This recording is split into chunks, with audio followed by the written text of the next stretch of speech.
முதலாவது கேள்வி என்னன்னு கேட்டால், செய்யது அலி மேலப்பாளையம் அவர் கேட்குறாரு, மதீனாவில் மரணிக்க வேண்டும் என்று சிலர் துவா செய்கிறார்கள், இதற்கு ஏதும் சிறப்பு உண்டா? இப்படி துவா செய்யலாமா கேட்குறாரு. அதாவது நம்ம மரணம் நம்ம ஊரில் ஏற்படுவதை விட மதீனாவில் ஏற்பட்டது என்று சொன்னால் அது ஒரு பெரிய பாக்கியம் என்கிற கருத்துப்பட சில ஹதீஸ்கள் இருக்கிறது. அந்த ஹதீஸில் அடிப்படையாக வைத்து என்ன செய்கிறாங்கடா, நிறைய பேர் தங்கள் துவா செய்யும் பொழுது, இறைவா எங்களுடைய மௌத்தை மதீனாவில் ஏற்படுத்துவாயாக, மதீனாவில் மௌத்தா போனால் அது உயர்ந்த ஒரு அந்தஸ்து மாதிரி நினைத்து கொண்டு என்ன செய்கிறாங்க, அதை சொல்கிறார்கள். அது பற்றி வரக்கூடிய ஹதீஸு தபுரானிங்கிற நூலில், கபீருங்கிற நூலில் வருகிறது.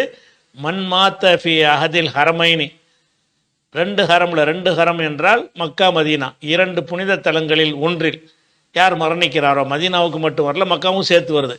மன் மாத்த ஃபி அஹதில் ஹரமைனி, இரண்டு புனித தலங்களில் ஏதேனும் ஒன்றில் ஒருவர் மரணித்து விட்டாரையானால், இஸ்தௌஜப ஷஃபாத்தி, எனது பரிந்துரைக்கு அவர் உரித்தானவராக ஆகிவிட்டார்.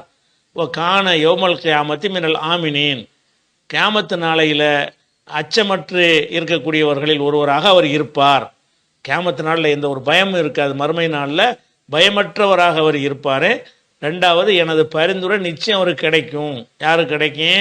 யார் ஹரமில் மக்காவுலேயோ மதீனாவுலேயோ மரணிக்கிறாரோ அவருக்கு கிடைக்கும் என்கிற ஒரு ஹதீஸு தபுரானியுடைய கபீர் என்கிற நூலில் இருக்கிறது. இந்த நூலில் இதன் அறிவிப்பாளராக வரக்கூடிய ஆள் யாராருன்னு கேட்டால், அபு சப்பாஹ் அப்துல் கஃபூர் இப்னு சயீதில் அன்சாரி என்கிற ஒரு அறிவிப்பாளர் இதனுடைய அறிவிப்பாளராக வருகிறார். இவர் யாருன்னு கேட்டால், இவர் மிக மிக பலவீனமான ஒரு ஆள்.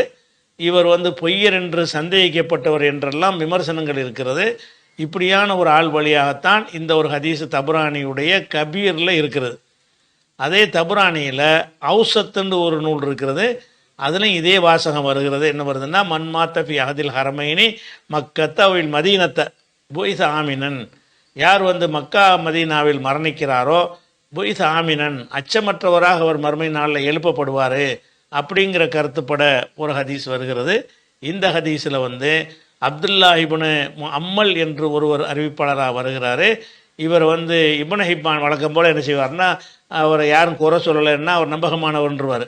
ஆனால் அதிகமானவர் இணைஞ்சிருக்கிறாங்கன்ட்டு அகமது இமாம் உட்பட்ட இவர்கள் இவர் பலவீனமானவர் என்று சொல்லியிருக்கிறார்கள்.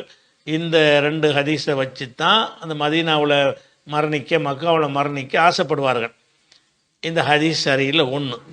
ரெண்டாவது விஷயம் என்னென்று கேட்டால், இந்த மக்காவில் மரணிக்கிறது, மதீனாவில் மரணிக்கிறது அப்படி ஒரு சிறப்பு வாய்ந்ததாக இருக்கும் என்று சொன்னால், அதிகமான சஹாபாக்கள் மக்கா மதீனாவில் மரணித்திருப்பார்கள். அங்கே தங்கி இருந்து, நீங்களாவது மரணிப்பதற்காக பயணப்பட்டு போய் இன்னொரு நாட்டில் போய் மரணிக்கணும், அங்கே தங்கி இருக்கணும். அவங்க சொந்த ஊராகவே இருந்துச்சு மக்கா மதீனாவெலாம். ஆனால் அந்த சஹாபாக்கள் என்ன செஞ்சாங்க, நபிகள் நாயகம் ஸல்லல்லாஹு மரணத்திற்கு பிறகு உலகத்தின் நாலா பகுதிகளுக்கும் போய் தாவா பணியை செய்வதற்கு போனார்கள். அவங்களுக்கு தெரியும், போகிற இடத்துல நம்ம மரணித்துருவோம், திருப்பி மதீனாவுக்கு வரமாட்டோம்லாம் போனாங்க நிறைய பேர். மதீனாவுக்கு ரிட்டர்ன் ஆகி வருகிற ஒரு எண்ணம் இல்லாமல் நம்ம மார்க்கத்தை கொண்டு சேர்ப்போம் என்பதற்காக வேண்டியும், பல பகுதிகளுக்கு யுத்தம் செய்வதற்காக வேண்டியும் பலவாறாக பயணப்பட்டார்களே, அவங்கெல்லாம் எங்கே இல்லை, அவங்களுடைய கபர்கள்லாம் மக்காவில் மதீனாவில் இல்லை. இன்னும் சொல்லப்போனால் மக்கா மதீனாவில் கெட்டவர்களுடைய கபர்கள்லாம் அங்கே இருக்குது. அதுக்கு என்ன செய்ய போகிறீங்க? மக்கா மதீனாவில் நல்லவர்கள், நல்ல சகாபாக்களில் 1% கூட மக்கா மதீனாவில் அடக்கம் செய்யப்படலை. 99% மக்கா மதீனாவுக்கு வெளியே தான் பண்ணியிருக்கிறாங்க. ஏன்னு கேட்டால், இப்படி ஒரு ரசூல்லா வலியுறுத்த ஒன்று இருக்கும் என்று சொன்னால் வேறு இடத்துல போய் மரணிக்கிறதுக்கு ஊரை விட்டு நாங்கள் போக மாட்டோம்னு இருந்திருப்பாங்க. அப்போ மார்க்கத்தில் எவ்வளோ கடமைகள் இருக்கிறது, மக்காவில் தான் மரணிக்கணும், மதீனாவில் மரணிக்கணும்னு சொல்லுவது ஒரு மனிதன் செய்ய வேண்டிய கடமைகள் இருந்து அவனை அப்புறப்படுத்துமா இல்லையா? அவன் செய்கிற எத்தனையோ வேலைகள் இருக்கும். நான் மக்காவில் தான் இருப்பேன்னுக்கிட்ட இருந்தார்னு சொன்னால் அவர் எப்படி போருக்கு போவார், அவர் எப்படி சமுதாய பணி செய்வார், அவர் எப்படி வேறு வேறு பகுதிகளுக்கு மார்க்கத்தை கொண்டு போய் எடுத்து சொல்வார், அந்த தப்லீக் செய்கிற பணி அவரால் எப்படி செய்ய முடியும் அப்படின்னு சிந்திச்சு பார்த்தாலேயே இந்த ஒரு ஹதீஸ் இந்த கருத்து சரியான ஹதீஸ் கிடையாது, கருத்து கிடையாது. அறிவிப்பாளர் விஷயத்துலையும் கோளாறு இருக்கிறது, கருத்தாச்சும் சரியாதையே. மக்கா எங்கே மௌத்தா போனால் என்ன, அது ஒரு மண், அவ்வளோதான். ரசூலுல்லாஹ் அங்கே இப்போ அடக்கம் பண்ணாக என்ற ஒரு காரணத்திற்காக வேண்டி அங்கே அடக்கம் பண்ணவன்லாம் புனிதமானவன் ஆயிட முடியுமா? அப்படிலாம் கிடையாது. எங்கே வந்து மூத்து வருது நமக்கு தெரியவே செய்யாது. எங்கே வேணாலும் யாருக்கு வேணாலும் என்ன செய்யலாம், மூத்து வரலாம்.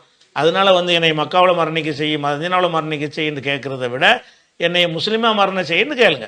என்ன கேட்கணும், என்னை சரியான மூமினாகவும் சரியான முஸ்லீமாகவும் என்னை மரணிக்க செய்வாயாக என்று துவா செஞ்சால் அது ஒரு மீனிங் இருக்குது. அதை விட்டு இந்த ஊரில் மரணிக்க செய்வாயாகன்னு கேட்டால் உங்களுக்கு அதனால் வெற்றி அடைஞ்சிருவீங்களா? அப்போ அந்த ஊரில் மரணித்த முனாஃபிக்குடைய தலைவர்கள்லாம் கூட அங்கே தான் மரணிச்சிருக்கிறாங்க. யகுதிகள்லாம் அங்கே தான் மரணிச்சிருக்கிறாங்க நிறைய பேர். அதனால் வந்து ரெண்டு அடிப்படையில் தப்பாக போயிடுது. ஏன்னாட்டா நிறைய பேர் கெட்டவங்கள்லாம் மக்கா மதீனாவோட அடக்கம் செய்யப்பட்டிருக்கிறாங்க. நிறைய நல்ல சஹாபாக்கள்லாம் மக்கா மதீனாவுக்கு வெளியே போய் அடக்கம் செய்யப்பட்டிருக்கிறாங்க. அதனால் வந்து இதுக்கு மார்க்கத்தில் எந்த ஒரு முக்கியத்துவம் இருந்திருக்குமேயானால் சஹாபாக்கள் யாருமே வெளியே போயிருக்க மாட்டாங்க. போவாட்டி ஒரு லாஸ் ஆயிருக்குன்னு பாருங்கள்.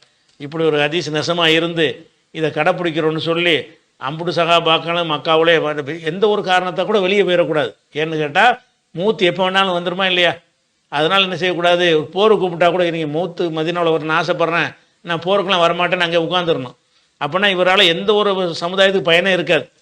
மக்கா மதீனாவில் மரணிக்கிறேன் என்பதற்காக மதீனாவில் இருந்துட்டாரையானால் அவரால் மார்க்கத்திற்கோ சமுதாயத்திற்கோ தீனுக்கோ எந்த ஒரு கடுகளும் நன்மையுமே ஏற்படாது.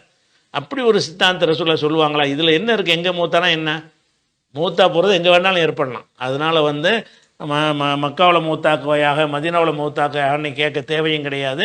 நீங்கள் என்ன கேளுங்க, எப்படி நீங்கள் இறைவா என்னை நல்ல உண்மையான மூமினாக மூத்தாக்குவாயாகன்னு கேளுங்க, என்னை மூமினானவனாக எழுப்புவாயாகன்னு கேளுங்க. அதுதான் நீங்கள் துவா செய்யலாம். இது வந்து சரியான விஷயம் கிடையாது என்பதை விளங்கிக்க.